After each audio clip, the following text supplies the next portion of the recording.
Сәлем достар, өмірде жай қараңғы емес, түзу қара жолақтар да болады. Отбасы, жұмыс, махаббат бәрі оңай емес. Ал атақ пен жетістік туралы армандар тыныштық бермейді.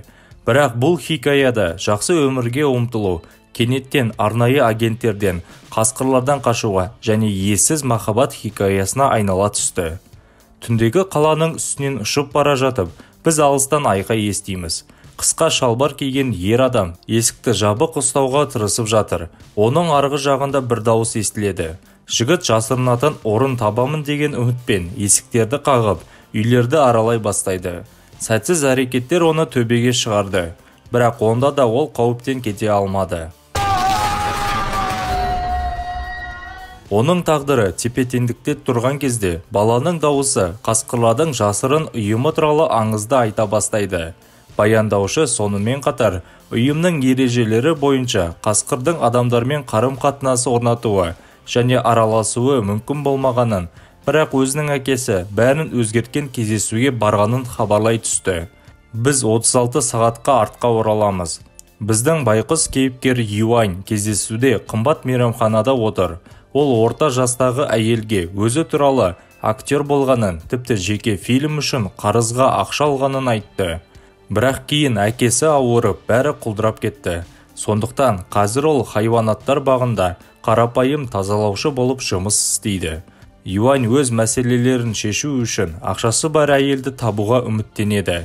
Бірақ бай қыздардың басын айналдыратын адамның рөлі оған мүлдем жараспайды. Себебі кездесудегі әйел оған құрметсіздігін білдіріп, оны қорлай бастады. Юань болса, бұлай қарауға шыдай алмады. Жағдай қыза түсті. Думаешь, я жигала? Чтоб ты провалился! Ол тіпті әйелдің бетіне лақтыру үшін тортты алды. Бірақ қала өмірге толы. Терезедегі бір қыз кейіпкеріміздің хайуанаттар бағына бара жатқанын байқап қалады. Оның қолында әйелге сол қалпы лақтырмаған торты болды. Қыз оның артынан төбелер арқылы жүре бастады. Ол таңғаларлықтай тез өрмелеп келіп, жігітті биіктен бақылай бастады. Кейіпкер өз жұмысымен айналысады, яғни көңді шығарады. Оған қайта бай ханының арқасында ақша табуды ұсынады. Юаньға әкесі қоңырау шалып, онымен қандайда бір құпия агенті сияқты сөйлесе бастады. Мұның бәрі шынайы сияқты көрінді. Бірақ біз көп ұзамай әкесінің психиатриялық диспансерде жатқанын түсіндік. Ал дәрігерлер оны жаман мінез құлқы үшін қуып жібереміз деп қорқыта бастады. Юаньның проблемалары көбейіп келеді. Жаңа мейрамханадағы жаңа әрекет күні келді. Юань әйнектен қызды көреді, ал бұл сол баяғы оны бақылаған қыз еді. Жесір бай әйелге ол мүлде ұқсамайды, себебі тым жас көрінеді. Ол бірден батырдың атын атап, өзін бай деп таныстырады. Қыздың мінез құлқында көптеген қызықтар бар. Мысалы, ол шөлін былайша қандырады.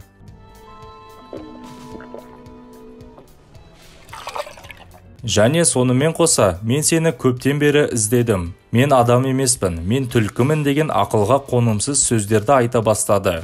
Оны шынайы қабылдау мүмкін емес. Юань болса кафеге келген қонақтарды байқап қалады. Ол бұрынғы таныстарының біріне ұқсады.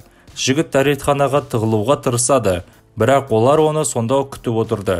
Қорлау жалғасуда. Бұл Юань фильмін түсірем деп ақша алып қашып кеткен қарақшылар болды. Олар саусақтарын кесеміз деп қорқыта бастады, бірақ кейін оны жібереді. Аңдушы қыз Юаньға ілесіп, хайуанаттар бағындағы бөлмесіне жасырын түрде кіріп кетеді. Қыз өзін Юань кезінде бұзақылардан құтқарған ақ түлкі екенін айтады. Олар оған қышқыл тамызғысы келді, бірақ Юань оны денесімен жауып, кеудесінде тыртығы қалды. Қыз түлкіге айнала алатынын дәлелдеуге тырысады, бірақ бұл үшін бір бөтелке арақ ішу керек болды.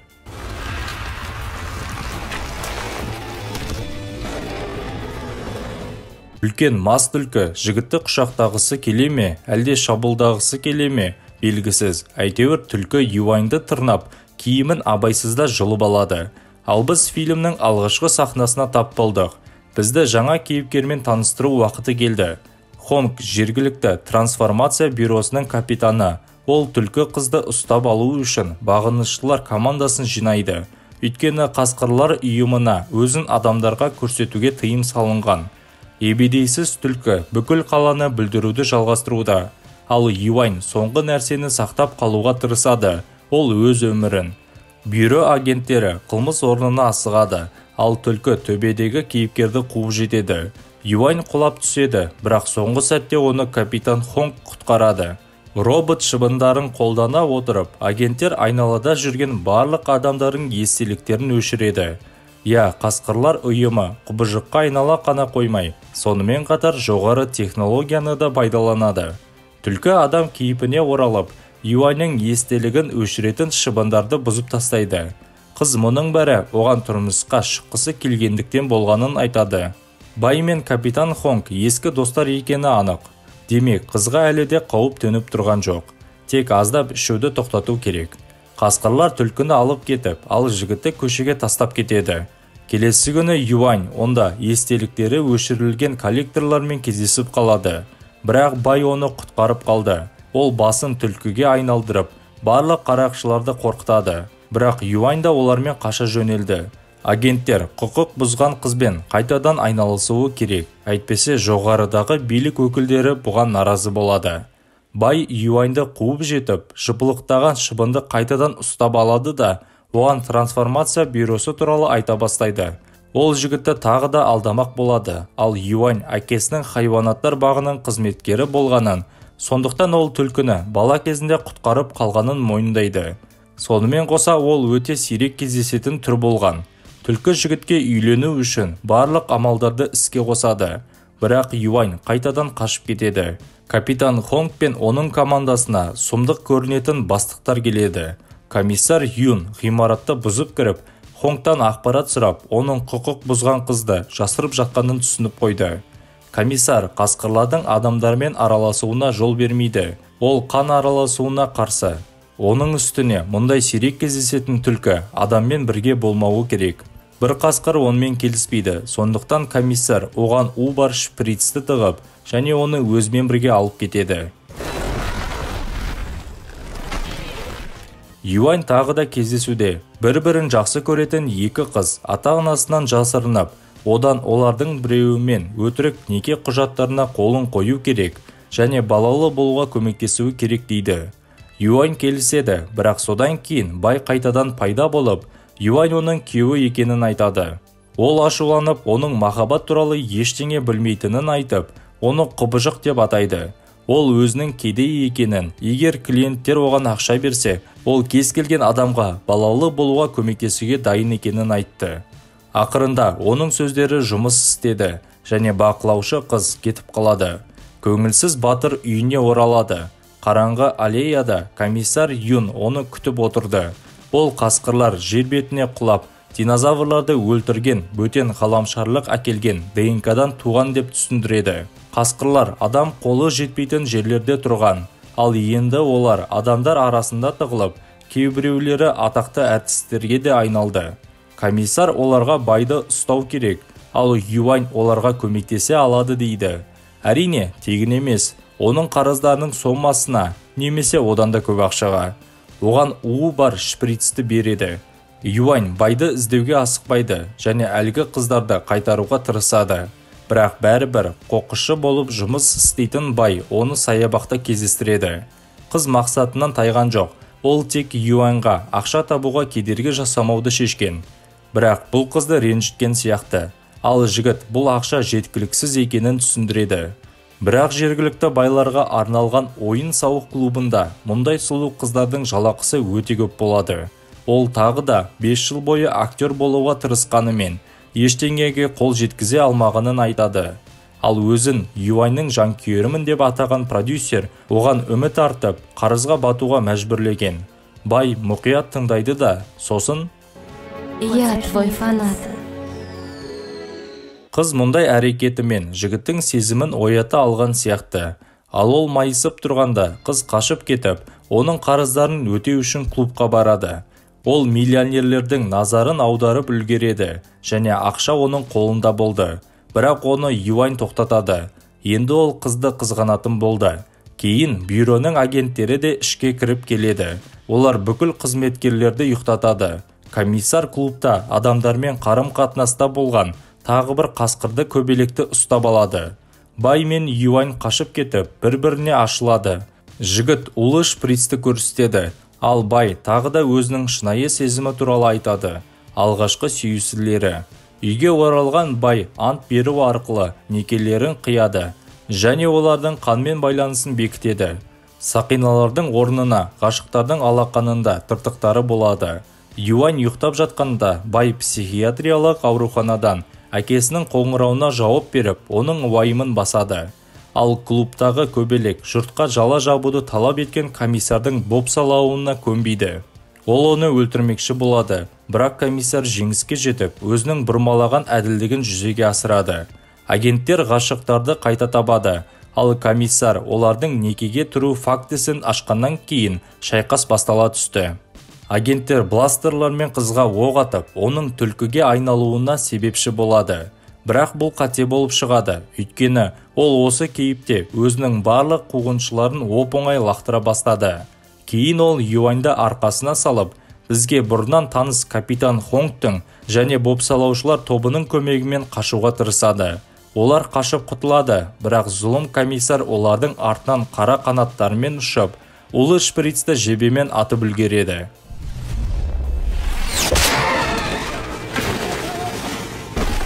Енді Юань өзінің арқасында адам кейпіндегі байды алып келе жатыр. Бай есін жоғалтпай тұрып, досына телефон соғады. Ол батырларға көмектесуге келді. Әйел әйгілі актриса ғана емес, сонымен қатар дәрігер де болып табылады. Сондықтан бай тез емделе алды. Актриса досына төбелес сахнасын түсіріп жатқан түсірілім алаңында жасырынуларына көмектеседі. Комиссар Юн да сонда келеді. Бірақ ол Юаньның ұрлап кеткен әкесін өзімен бірге алып келді. Қарттың басына қауіп қатер туады, және бай ер адамды құтқару үшін өзін құрбан етіп, тамағына шприцті тығады. 3 ай өтті. Юань әлі де байды таппады. Бірақ ол енді қарызға алаңдамай, жақсы пәтерде өмір сүреді. Бірақ ол бақытсыз. Әкесі ұлын одан да үлкен тәуекелге баруға шақырады. Юань хайуанаттар бағына қайтып келеді. Онда капитан Хонг оны күтіп отыр. Ол Юань байға опасыздық жасап, оны улап жіберді деп ойлап ашуланып оған шабуыл жасайды. Эмоциялар басылғанда екеуі де күш біріктіру керек екенін түсінеді. Олардың жоспары байды босату үшін қасқырлар әлеміне жасырын түрде кіру. Юаньға комиссар Юнның бет әлпетіндегі маска беріледі. Ал Хонг оның қол астындағы қызметкерінің рөлін сомдайды. Тек қасқырлар әлеміне саяхат олар үшін тоңазытқышта болды. Подготовка к ускорению. Ер адамдар түрме күзетшілерін алдап үлгерді, ал Юань жүздеген камералардың жанынан өтіп, темір тордың арғы жағындағы сүйіктісіне жетеді. Бірақ бай енді адам немесе түлкіде емес, бір монстрға ұқсайды. Ештеңеден хабары жоқ нағыз құбыжыққа айналды. Юань оған өзін және оның қолындағы тыртығын есіне түсіруге тырысады. Ал сүйісу әсер бере алды. Бірақ тым кеш. Нағыз комиссар күзет әскерімен келіп, олардың түрме ғимаратынан шығуға уақыттары болмады. Олар қашқындарды тоқтатады. Ал Юань актер ретіндегі талантын пайдаланып, нағыз комиссарды жалған деп айттай бастайды. Бірақ өтірік бірден ашылып қалды. Соған қарамастан комиссар жағдайды бірден өзінің саяси мақсатына пайдаланады. Журналистердің камералары батырға бағытталған. Вместе они хотели выкрасть лису для зверских опытов. Ее жестоко пытали и изуродовали. Бірақ қасқырдың жақсы макияжына байланысты фильм түсірілімінен қателесіп ұрланған адамдар залдың дәл ортасында туннелден шығып кеткенде, оның мінсіз жоспары да бұзылды. Журналистердің назарына байланысты комиссардың қоғамдық масқарасы шықты. Ол тұтқындарды тірідей ұстауға бұйрық берді. Ал адамдардың бірі тұтқындарды босататын тұтқаны басып үлгереді. Қасқырлар торларынан шығып, залды басып алады.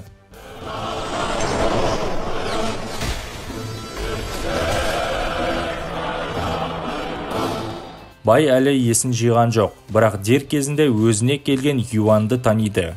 Комиссар бұл уақытта ыдырап, көпшіліктің үстіне көтеріліп, көргендердің бәрін арбалетпен ата бастайды. Хонг пен Юань оны жерге түсіреді. Сонда қасқырлар оған жабыла бастады. Комиссар аман қалды, бірақ оның қанаттары, сондай-ақ қасқыр қоғамындағы беделі мәңгілікке жоғалады. Ол соңғы әрекетімен Юаньға шабуыл жасап, оған пышақ сұғады. Ал бай комиссарды терезеден лақтырып жібереді. Бірақ бәрі тым кеш. Комиссар шизофрения диагнозымен психиатриялық ауруханаға жіберіледі. Оның орнын Хонг басып, адамдар мен қасқырлар бейбітшілік пен келісімде өмір сүре бастады. Бірақ Юань мен байға не болды? Әрине, олар тірі және дендері сау. Олар су астындағы метро пойызында жүріп, байдың ата-аналарымен кездесуге асығады.